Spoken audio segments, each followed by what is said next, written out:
Alright, now I think it's safe to say that one of the best things about high school is that you get to pick your own classes. And one of the most popular classes for a stout young man like myself was woodshop. Now my high school had 2 woodshop teachers. The first guy, Mr. Kennard, was a fantastic woodshop teacher. My God, Anthony, that's a fantastic coffee table you made there. May the winds of success always be under thy wings. But the second guy, my teacher, Mr. Schroeder, was a little subpar to say the least. Now, I don't know where Mr. Schroeder came from, but I'm pretty sure my principal just walked into a Home Depot one day and found a guy like, "Hey, you look like somebody's dad. You want to come teach a bunch of dumbass kids how to work a bandsaw?" Now, Mr. Schroeder was not what I would call a very hands-on teacher. I mean, he'd basically just sit at his desk all day long and read Sports Illustrated magazine. "Hey, should we, work on a project or something?" "Huh? Oh, I don't know. Go ask the teacher." But you are the teacher." "Oh, yeah, that's right. Yeah, go build a, fucking shelf or something." How do you do that?" "Well, how the hell should I know? What do I look like, a goddamn teacher? Go get to work." So we would just work on some random project with some vague sense of direction. "Hey,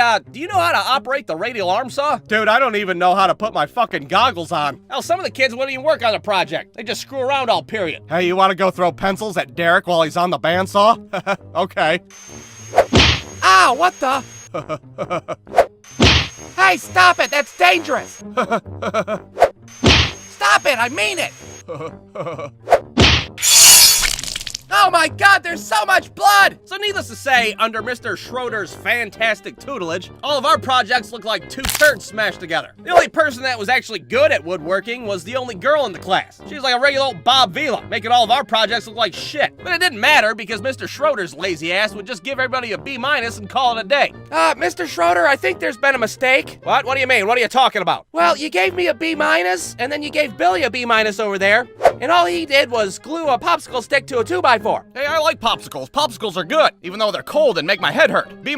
So since there wasn't much of an incentive to do well on your projects, we just made shitty things all the time. Throughout the semester, I made a box that didn't hold shit, a shelf that didn't support shit, and a stool that was built like a fucking Home Alone booby trap.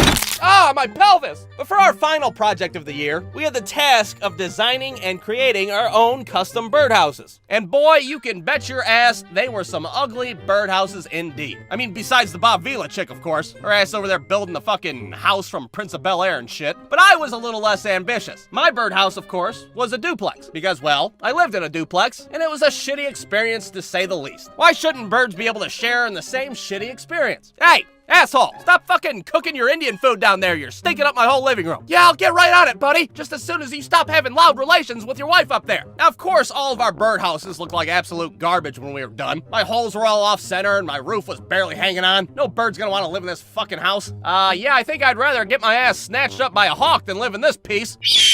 But to make matters worse, we had to display our shitty birdhouses in the hallway for like a week. You got people walking by clueless as hell. Good Lord, somebody call the janitor. Who left all this garbage in the hallway? And to make matters even more worse, Mr. Kennard's class did the same project, and they put their birdhouses in the same hallway. So there you have Mr. Kennard's immaculate-ass birdhouses on the table. And then right down the hallway, boom, fucking Section 8 housing of the birdhouses. Mr. Schroeder's class's finest work. So at the end of the project, we all get our B-. The fucking Bob Vila chick is pissed as hell. God damn it, Mr. Schroeder, are you serious? Billy's birdhouse didn't even have a fucking roof on it. But the best part of the whole story was that one of my classmates did get an A on his birdhouse. But was it for his craftsmanship and his stellar design? No, it's because he fucking put a Cleveland Browns sticker on it, and Mr. Schroeder liked the Cleveland Browns. Hey, I like the Browns. The Cleveland Browns are good, even though they're brown and not orange. A+.